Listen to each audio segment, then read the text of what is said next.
to Pica Poco Kitchen. Today we're making chiles en nogada. ¡Vámonos! Chiles en nogada. Another culinary gift from Puebla to the world. A dish that is full of history and tradition that dates back to the 1800s. It is wrongly attributed to Agustín de Iturbide, who was a very controversial figure of the history of Mexico, who switched from sides time to time and then became the first emperor for the newly independent Mexico, even though it was just for 1 year. So people believe that he asked the nuns to come up with a dish and boom, chiles en nogada came to be, which is not exactly true. Chiles en nogada were already a dish, but it was traditionally a dessert. They were peppers stuffed with fruit, covered in a nutty sauce. There is where the name comes from. Nogada is basically that, a sauce made out of nuts. What really happened is that back in the day, these parties had around 20 dishes throughout the evening. And among those desserts served in that party, there were the chiles en nogada. However, what came out as a novelty from that specific night was that the nuns from the convent on Santa Monica decided to include something extra. Knowing that an independent country had a new flag, which was green, white, and red, they decided to add to the pepper some parsley and some pomegranate seeds, which brought out the green, white, and red. The green represents the hope, the white represents the unity of the country, and the red represents the blood shed by the heroes who gained independence. So that's what made this dish popular. Later on, because of the economical struggles of a newly independent country, dishes had to be adapted to different situations. So chiles en nogada became a main dish. After just having fruits, people started stuffing it with the addition of meats, and people liked it and it stuck. The latest evolution of chiles en nogada that we have to this day is the exclusion or exchange of one of the fruits that were used in the beginning, and that is the biznaga fruit. Biznaga fruit is a fruit of a cactus endemic from Mexico, which is the latest evolution of chiles en nogada is the exclusion or exchange of a fruit that was in the original dish, and that is the biznaga fruit. The biznaga fruit is a fruit of an endemic cactus species of Mexico that is now an endangered species.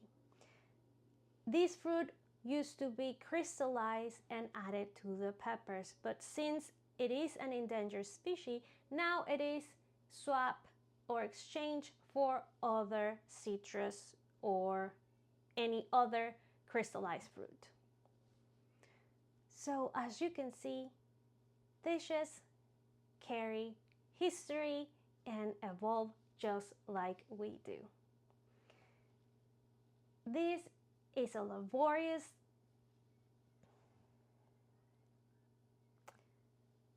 chiles en nogada are an art of love for the history, for the country, the culture, and the people that you're planning to share it with. So come with me and let's make some. Let's start with the peppers and a word of advice. So for one reason or another, I ended up getting 10 pounds of Poblano peppers, and I thought that's perfectly fine because I will end up just freezing them and using them in different applications other times, and I will probably be having Poblano peppers for at least a year. So these are just a few of them, the ones that I consider worthy for preserving complete, so I can stuff them with many things, and the ones that I was planning to use for this particular dish. So I'm using my technique that I use to preserve them with the best shape for stuffing before roasting them. And is by cutting a T near the top, removing the seed core and fishing out the seeds and the veins. Like I always do, I in fact have a video that goes a little bit more in detail that I'll tag somewhere in the screen. I was overly confident doing this like every other time that I do it. And let me tell you that I didn't finish. I just did the ones for this dish for now because by the time I finished the first basket, my fingers were on fire. I don't like to wear gloves because I'm clumsy as it is, so I'm clumsier when I use them. My hands are too small, etc. But word of advice, use gloves. So please protect your hands. Better safe than sorry. You never know how spicy these peppers might be. I proceeded to roast them in my oven by covering them with oil and flipping them halfway through. And yes, this is me rubbing them with my bare hands because I am that stupid. After roasting them, sweat them in a bowl covered or in a plastic bag for 10 minutes and proceed to skin them. To skin them, use your too late gloves. Use a knife to lift the blistering skin, which sounds absolutely disgusting.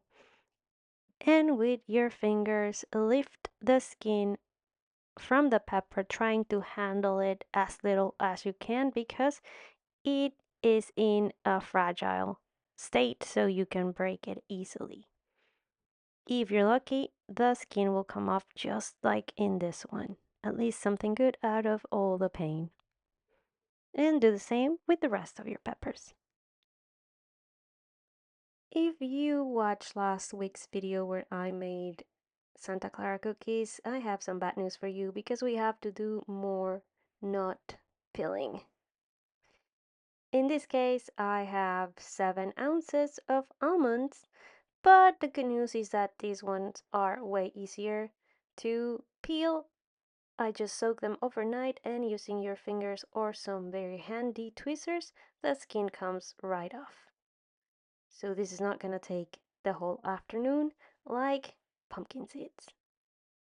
And of course, you can buy them already without the shells, but I already had these, so I had to do it myself.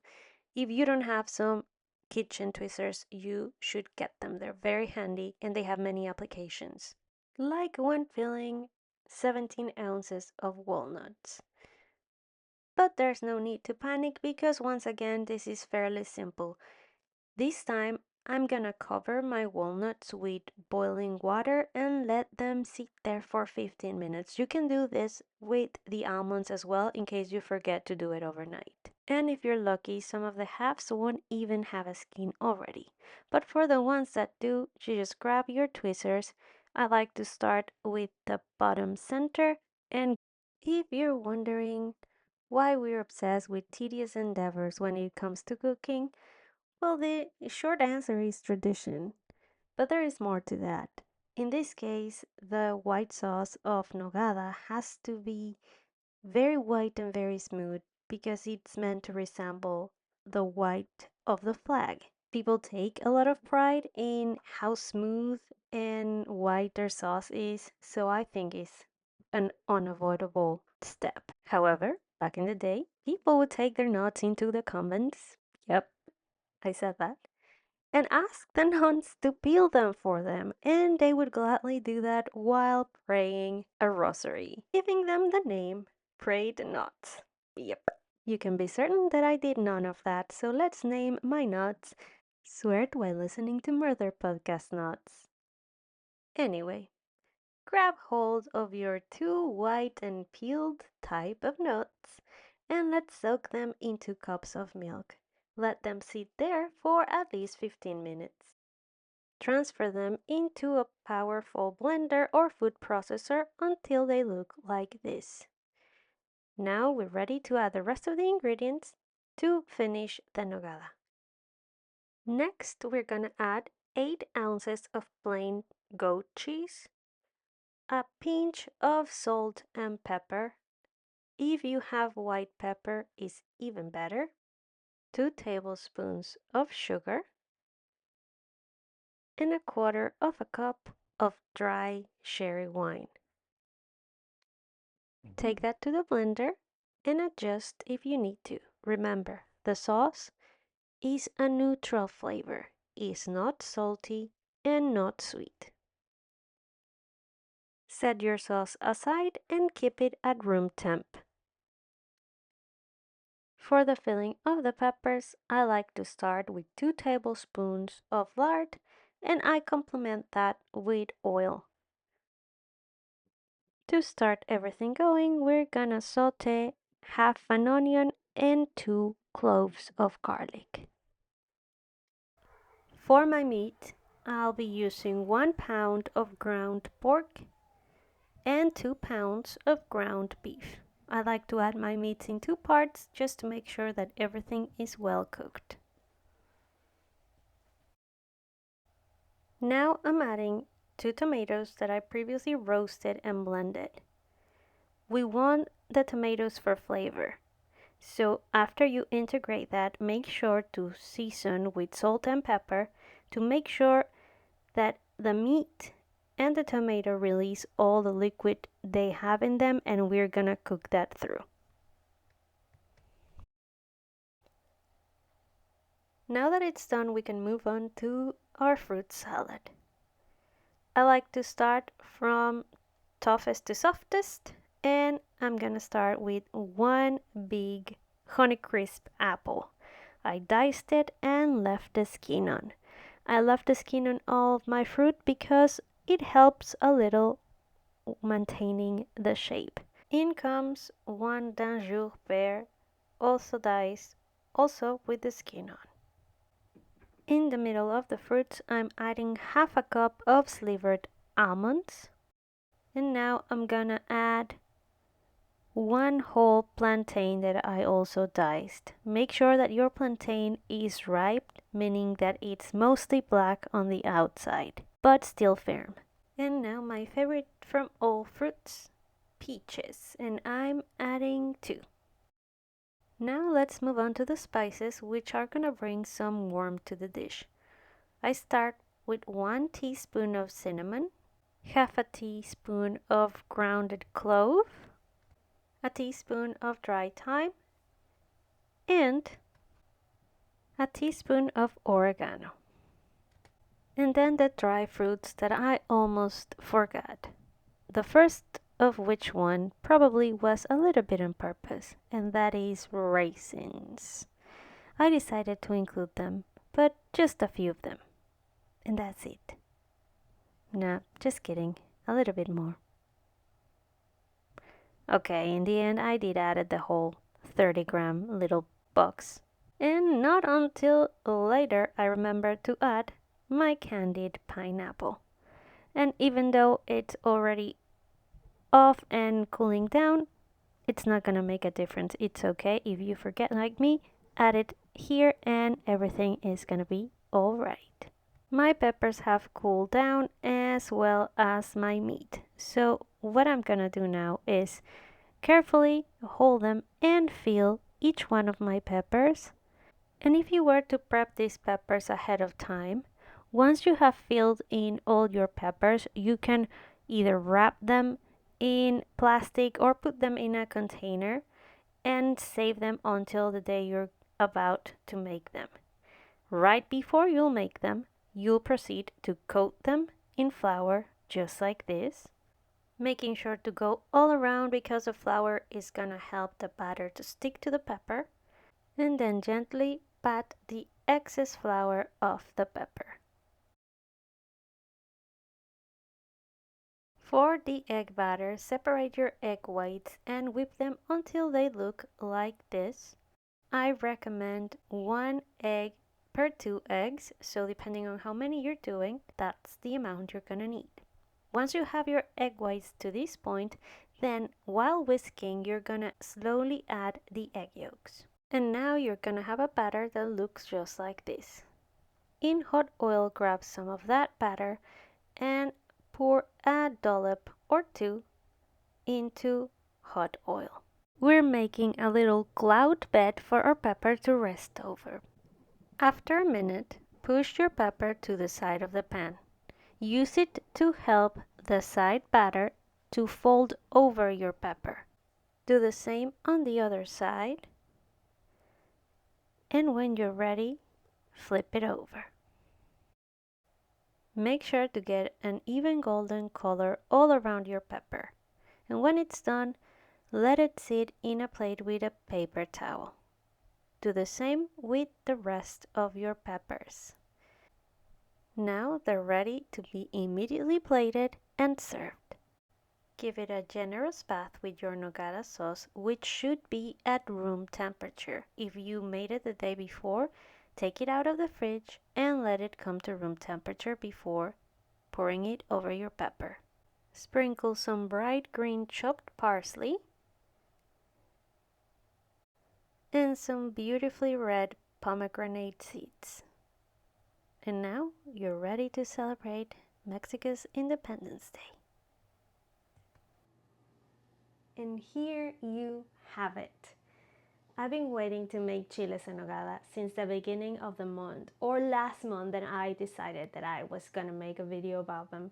This is one of those dishes that carries so much tradition, so much culture, that just as complex as it is to make, it is complex to describe as well. But once you have it, it's just gonna blow your mind. And I know I always say that about everything, but this one, it's so delicate and so complex. It feels so elegant. And once you know what's behind the making of it, you learn to appreciate it. I know it's a lot of work, but I was thinking about it, and here I'm by myself making everything, but at home, the kitchen is a place where everybody gathers. Everybody takes a spot, gets a station, and works together, especially when it comes to celebration. And there's no better way to celebrate with a dish so rich as this one. I really hope you give it a try. And I know it's a lot to make, so if you don't feel like making it, and it is an expensive dish, I have to say, find the most authentic Mexican restaurant near you. Maybe they'll have it. And even if they don't, they're gonna have other wonderful things. So try to go on the 15th or 16th to celebrate Mexico's Independence Day, because this is the perfect moment to go and support all immigrants in this country, especially if you're in the US and everywhere, really. Because it is because of immigrants that we have such richness and such flavor around us. So let's dig in.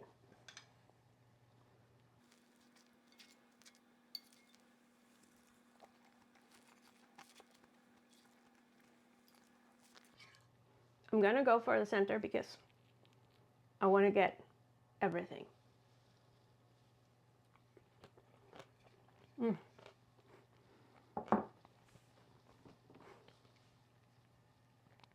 Oh wow.